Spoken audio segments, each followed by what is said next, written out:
ஒரு சாட்சியாக இன்றைக்கு விளங்கி கொண்டிருக்கிறது. திருநெல்வேலிக்கு எப்பொழுது வந்தாலும் ஒரு தனி உணர்வு, தனி உற்சாகம் பிறக்கும்.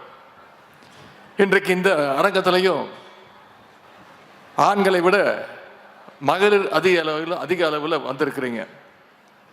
தமிழ்நாடா அல்லது மகளிர் நாடா அப்படின்னு கேட்குற அளவுக்கு நம்முடைய முதலமைச்சர் அவர்கள் இன்றைக்கு மகளிருக்குன்னு ஏராளமான திட்டங்களை செயல்படுத்தி வருகின்றார்.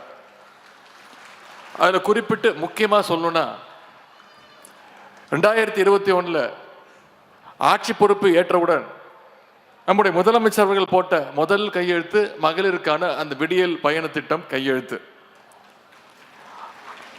அதற்கு அடுத்து தேர்தல் அறிக்கையில் சொல்லாத ஒரு வாக்குறுதி, மகளிர் காலையில் எந்திரிச்சு பிள்ளைகளுக்கு சமைச்சு கொடுப்பதற்கு சிரமப்படக்கூடாதுன்னு ஒவ்வொரு நாளும் 32 லட்சம் அரசு பள்ளியில் படிக்கக்கூடிய குழந்தைகள் பயன்பெறுகின்ற வகையில் முதலமைச்சருடைய காலை உணவு திட்டத்தை முதலமைச்சர் அவர்கள் செயல்படுத்தினார்கள். அதற்கடுத்து அரசு பள்ளியில் படித்து உயர்கல்வியில் சேர்கின்ற மாணவிகளுக்கு மாதம் 1000 ரூபாய் கல்வி ஊக்கத்தொகை, புதுமை பெண் திட்டம். இப்பொழுது கல்லூரி மாணவ மாணவிகளுக்கு 10 லட்சம் லேப்டாப்புகளையும் நம்முடைய முதலமைச்சர் அவர்கள் வழங்கியிருக்கின்றார்.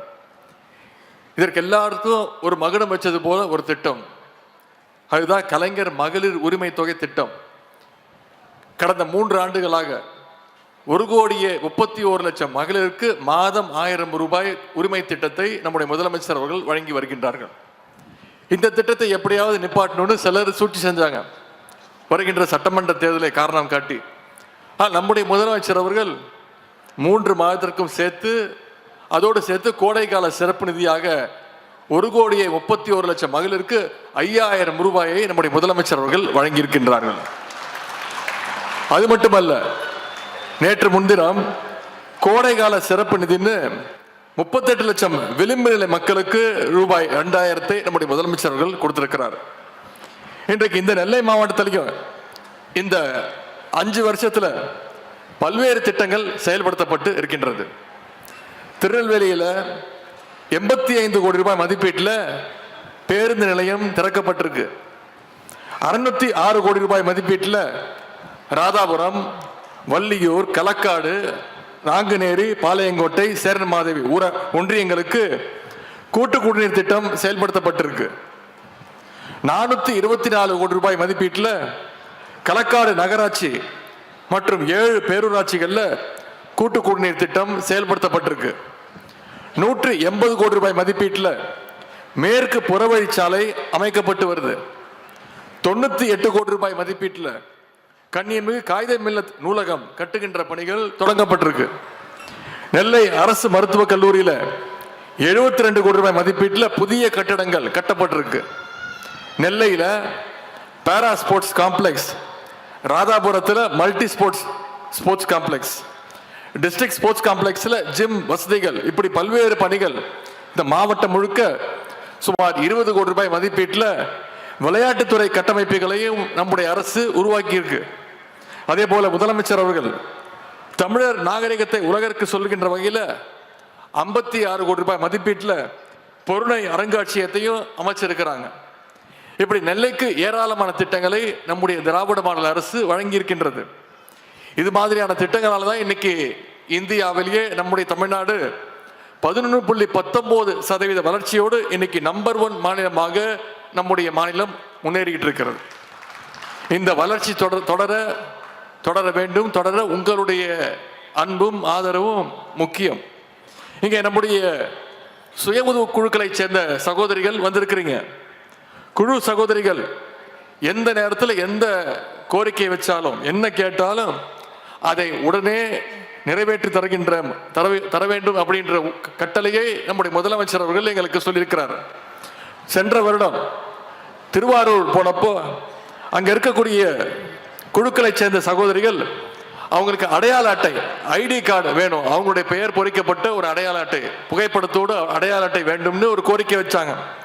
உடனே முதலமைச்சருடைய கவனத்திற்கு எடுத்து சென்றோம். போன வருஷம் மகளிர் தினத்தில் குழு சகோதரிகளுக்கு ஐடி கார்டு, அடையாள அட்டை வழங்குகின்ற திட்டத்தை நம்முடைய முதலமைச்சர் அவர்கள் துவங்கி வச்சாங்க. இதன் மூலமா இன்னைக்கு குழு சகோதரிகள் உங்களுக்கு பல்வேறு பயன்கள் இந்த அடையாள அட்டையின் மூலமாக உங்களுக்கு கிடைச்சிட்டு இருக்கு. உங்களுடைய தயாரிப்புகளை 100 கிலோமீட்டர் வரைக்கும் 25 கிலோ வரைக்கும் கட்டணம் இல்லாம நீங்க எடுத்துட்டு போகலாம். ஆவின், கோஆப்டெக்ஸ் மாதிரியான இடங்கள்ல கட்டண சலுகைகள் உங்களுடைய ஐடி கார்டுக்கு இருக்கின்றது. இந்த 5 வருஷத்துல சுய உதவி குழுக்களுக்கு மட்டும் சுமார் 1,20,000 கோடி ரூபாய் அளவுக்கு வங்கி கடன் இணைப்புகளை நம்முடைய அரசு வழங்கியிருக்கின்றது. இதையெல்லாம் நம்முடைய முதலமைச்சர் அவர்கள் உங்களுடைய வழங்கியிருக்கக்கூடிய கடன் தொகையாக நம்முடைய அரசும் நம்முடைய முதல்வரும் பார்க்கவில்லை. குழு சகோதரிகள் உங்களுடைய உழைப்பின் மீது வைத்திருக்கக்கூடிய நம்பிக்கை தொகையாக நம்முடைய அரசும் நம்முடைய முதலமைச்சர் அவர்களும் இதை பார்க்கின்றார்கள். ஆகவே உங்களுடைய வளர்ச்சிக்கு நம்முடைய முதலமைச்சர் அவர்களும் நானும் நம்முடைய துறையும் அரசும் என்றைக்கும் உங்களுக்கு துணை நிற்போம். அதே மாதிரி இங்கே வந்திருக்கக்கூடிய ஆயிரக்கணக்கான மக்களுக்கு பட்டாக்களையும் நாம் இன்னைக்கு கொடுத்திருக்கின்றோம். பட்டா வேணும்னு அரசு அலுவலர்களுக்கு நீங்க போன காலம் மாதிரி இன்னைக்கு அரசே உங்கள்கிட்ட வந்து உங்களுக்கான பட்டாவை நம்முடைய அரசு கொடுத்துக்கிட்டு இருக்கிறது. இந்த 5 வருடங்கள்ல மட்டும் சுமார் 21 லட்சம் பட்டாக்களை நம்முடைய திராவிட மாடல் அரசு வழங்கி இருக்கின்றது. பட்டா அப்படிங்கிறது ஏதோ ஒரு சலுகை கிடையாது, அது உங்களுடைய சட்டபூர்வ உரிமை. அந்த உரிமையை நம்முடைய அரசு இன்னைக்கு நிலைநாட்டி இருக்கின்றது. இனி உங்க வீட்டில் நீங்க உரிமையோட நிம்மதியா மகிழ்ச்சியா உறங்கலாம், தூங்கலாம். ஆகவே உங்களுக்கு அத்தனை பேருக்கும் என்னுடைய வாழ்த்துக்களை நான் தெரிவிச்சுக்கிறேன். இப்படி நம்முடைய அரசினுடைய திட்டங்களால சமுதாயத்தில் இருக்கக்கூடிய எல்லா தரப்பு மக்களுக்கும் பயன்கள் ஒவ்வொரு நாளும் சென்று சேர்ந்து கொண்டிருக்கிறது.